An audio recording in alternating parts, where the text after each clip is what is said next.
Good afternoon, Mr. Chairman, members, committees, and guests, as well as our online viewers.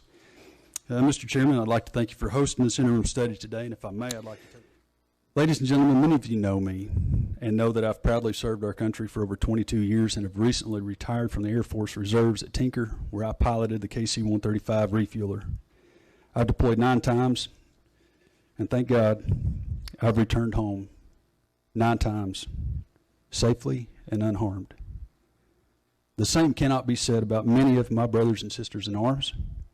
Some of them have returned home with noticeable physical or emotional injuries. Some have returned with both.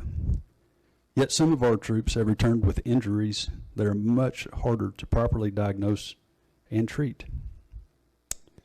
In a 2013 HuffPost article written by Dr. Harry Croft, a former Army doctor and psychiatrist, 1 in 5 veterans suffer with combat-related post-traumatic stress disorder.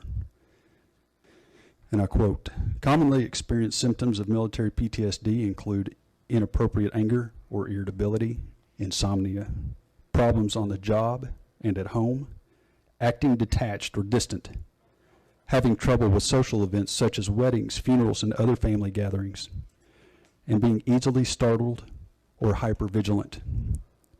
He continues later in this article with this statement: "It's not uncommon for the physician to write the patient a script for an antidepressant or anti-anxiety medication and send him on his way, failing to recognize there is a deeper underlying issue.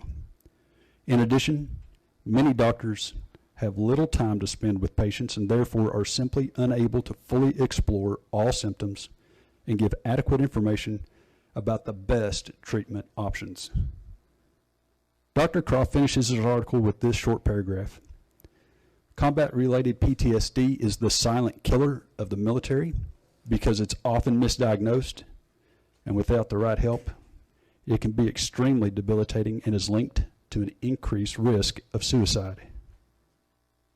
The good news is that veterans can take control of PTSD with the right help and go on to be extremely valuable and productive assets to our communities and our workforce. The sooner treatment begins, the better. And that starts with increased education about PTSD for both veterans and physicians." There was an article published in September 20 of this year in the Stars and Stripes, one of our military publications, titled, "VA says veteran suicide rate is 17 per day after change in calculation." Now, I'm positive that this new statistic is reassuring to someone, given that the previous year's average was 20 per day. And we're all familiar with the 22 veteran suicide per day average.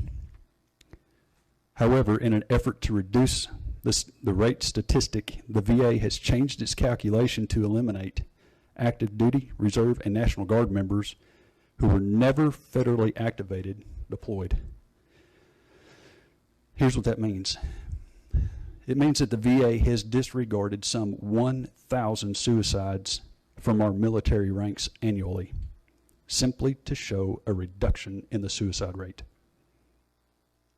Here at home, the Oklahoma veteran suicide rate is more than 5% higher than the national average, according to a 2016 study comprised by the U.S. Department of Veteran Affairs.